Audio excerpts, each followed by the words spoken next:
بنشوف بعد كده المحارب البدائي مكمل في سكته، بعدين سبير خلاص بعد مسافة محترمة عن الصحراء اللي كانت هتقضي عليه وتنهي حياته.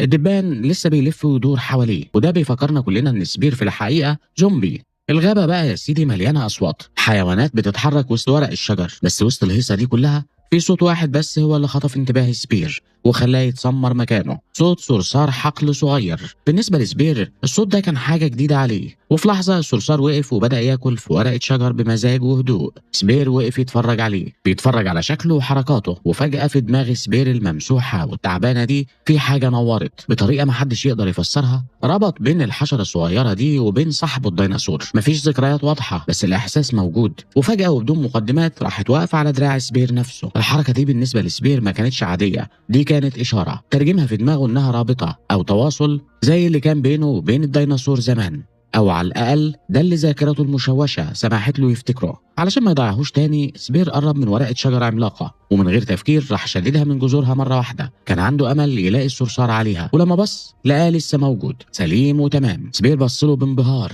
كأنه طفل صغير شاف لعبة جديدة. الصرصار فضل ينط وعدى بركة مية صغيرة وهو بيتنقل بين الصخور المتغطية بالطحالب. ومن اللحظة دي الوضع اتغير، سبير بقى بيتقمص شخصية الصرصار، بينط زيه، بيتحرك زيه كأنه بيحاول يندمج معاه وما يبانش انه غريب عنه. بيبص له بنظرة اعجاب واحترام. لكن يا فرحة ما تمت، الهدوء ده ما طولش. فجأة لسان طويل انطلق بسرعة خرافية، إجوانا مفترسة لقطت الصرصار في ثانية. مشهد طبيعي بحت، غريزة ضد غريزة. بس سبير ما عجبوش الكلام ده خالص، دمه غلي ومن غير تفاهم هجم على الإجوانا وخنقها بإيديه علشان يحرر صاحبه الجديد. وفعلا العملية نجحت، الإجوانا فتحت بقها ورمت الصرصار. سبير كان خايف عليه جدا فغطاه بإيديه الاتنين وشاله بعيد يدور له على مكان أمان. راح قعد جنب النهر فوق شوية صخور وفتح إيده بالراحة، لقى الصرصار لسه عايش وسليم فخد نفسه وارتاح. بس سبير مش غبي، عارف إن الغابة دي مليانة بلاوي ومفترسين. أول ما الليل ليل بدأت تطلع مخلوقات جديدة، عيون بتلمع في الضلمة وحركات غادرة ومستخبية. سبير حس بيهم وراح مطلع زقرة مرعبة، صرخة تحذير بتقول اللي يقرب هفرمه. وبما انه زومبي هو مش محتاج ينام اصلا، ففضل قاعد متسمر مكانه ما بيتحركش طول الليل.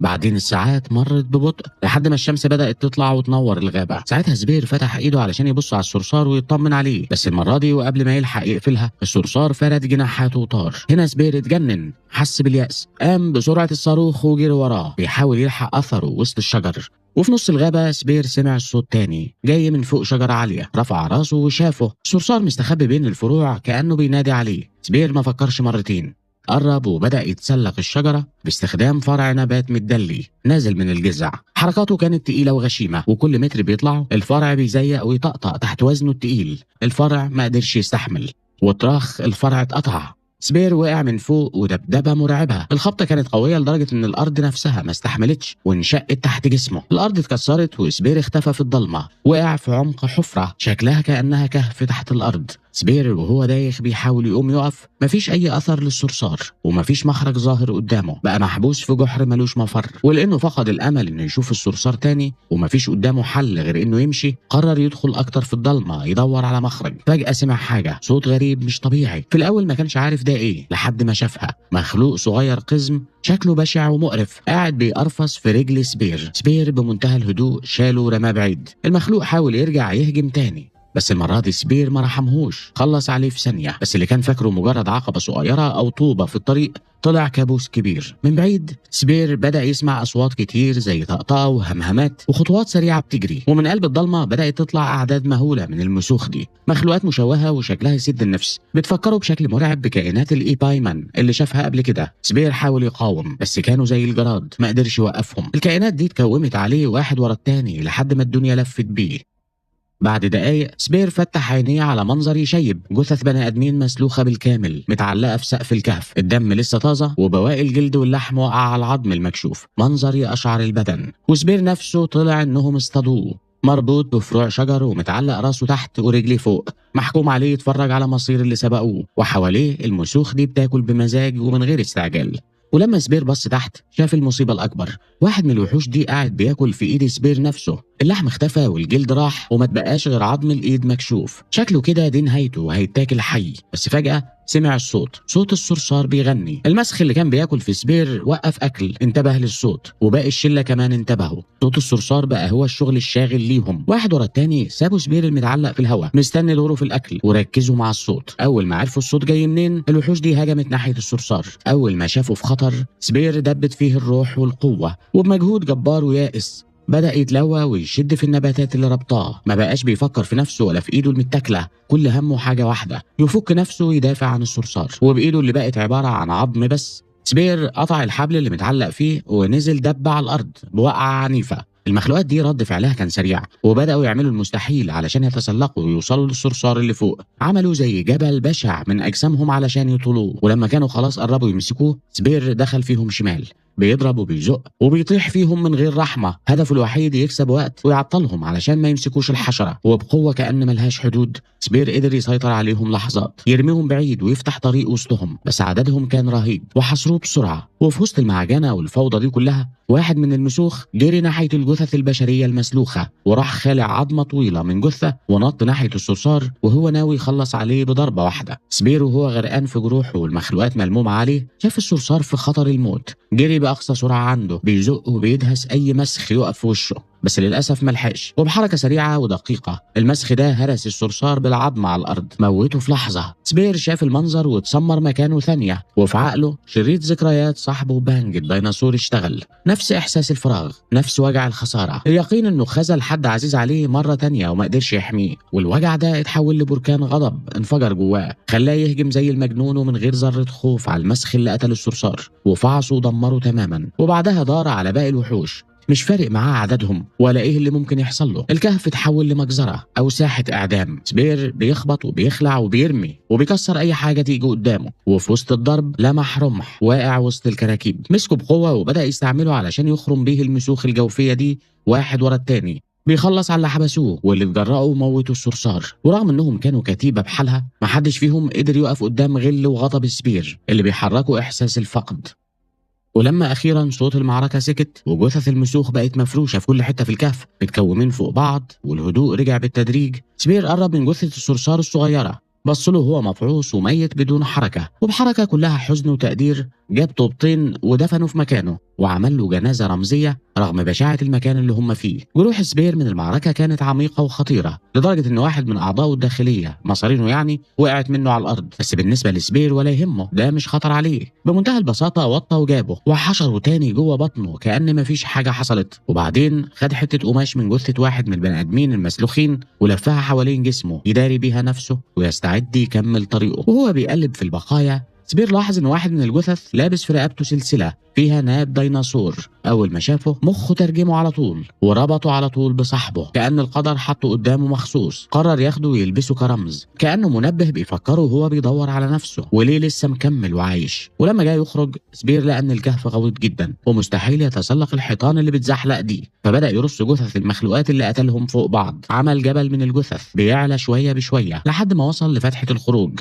وبفضل العدد المهول اللي قتلهم قدر اخيرا يطلع من الجحر الملعون ده. اول ما طلع بره وافتكر ان كل حاجه خلصت، سبير سمع صوت صرصار تاني، وقف مكانه مصدوم فاكر انه لسه عايش. بس بعدها سمع واحد تاني وتالت، وفهم في اللحظه دي ان في صراصير كتير جدا وانهم كلهم زي بعض. الاكتشاف ده خلى ذكرى جديده تنط في دماغه، ذكرى وهو بيحط ايده على ظهر صاحبه الديناصور كإشارة انهم هيفضلوا مع بعض مهما حصل. وبالفكرة دي سبير رجع له عزمه وبدأ يمشي بخطوة بطيئة بس ثابتة، مكمل طريقه هدفه الوحيد في دماغه انه يلاقي صاحبه الديناصور ويجتمع بيه تاني.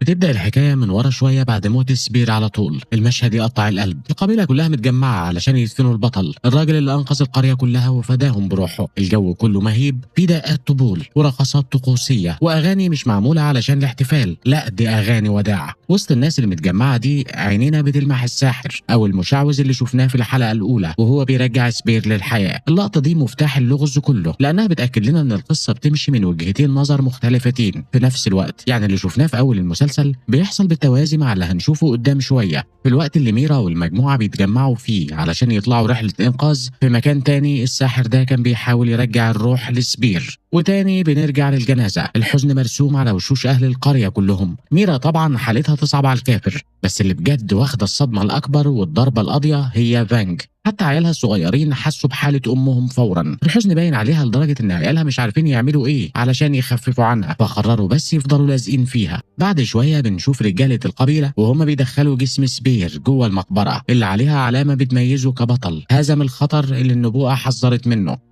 لما الناس مشيت وميرا فضلت لوحدها عند القبر، قربت فانج ومعاها عيالها، قربت بحذر وشمت ريحة جسم سبير، وفي اللحظة اللي حست الشم عندها أكدت لها إن مفيش حياة، كأن في حاجة اتكسرت جواها. بعدين الحياة بدأت ترجع لطبيعتها في القرية، أو ده اللي باين. بنشوف عيال فانج بيلعبوا مع بنت صغيرة من القبيلة، بيجروا ورا فرخة كأن الدنيا ما اتغيرتش. البنت الصغيرة دي باين عليها إنها معجبة جدا بسبير وواخداه مثل أعلى، لدرجة إنها ماسكة السلاح المميز بتاعه وبتلعب بيه كأنها هو. وفي اللحظة دي بالذات فانج شمت حاجة غريبة، حاجة مختلفة، شمت ريحة ميرا وفهمت الحكاية كلها. ميرا حامل وفي بطنها طفل من سبير. سبير راح أيوة، بس ساب حتة منه في الدنيا. وبيجي الليل وميرا مش جاي لها نوم، في قلق مش سايبها. الحمل بقى واضح جدا وبطنها كبرت. خرجت تتمشى في صمت لحد ما وصلت للمكان اللي فانج نايمه فيه. على الحيطه شافت الرسمه اللي بتجمعهم كلهم سوا، العيله اللي كانوا عليها زمان. ميرا فضلت باصه للرسمه بحنين وحزن، بتفتكر كل اللي خسرته. فانج حست بيها وبصت لها، وقررت ميرا انها تنام جنب فانج كانها بتقول لها من غير كلام احنا لسه مع بعض. في نفس الليله البنت الصغيره الشقيه اياها برضو مش عارفه تنام، اتسحبت وخدت الرمح بتاعها وخرجت من البيت. فجأة ومن غير مقدمات الخطر ظهر. 3 وحوش شبه الجواميس الضخمة حصرت البنت. مفيش أي فرصة للدفاع، مفيش حل غير الجري. فانج وعيالها بحواسهم الحادة صحيوا فورا وخرجوا من مكانهم. هدوء الليل اتبخر وكارثة جديدة على وشك تحصل. اليأس بدأ يتملك من الناس لحد ما فانج دخلت الساحة. دخولها غير المعادلة تماما. هجمت على الجواميس بغضب جبار، أجبرتهم إنهم ياخدوا رد فعل. الوحوش بصوا لبعض وكأنهم تواصلوا وقرروا بسرعة إنهم ينسحبوا. عرفوا إنهم مش هيقدروا يهزموا فانج وعيالها. الجواميس هربت أيوة، بس للأسف ما راحوش بإيديهم فاضية، وهما بيهربوا جروا معاهم كذا واحد من أهل القرية ومن ضمنهم البنت الصغيرة. عيال فانج حاولوا يلحقوهم بس فانج وقفتهم بحزم.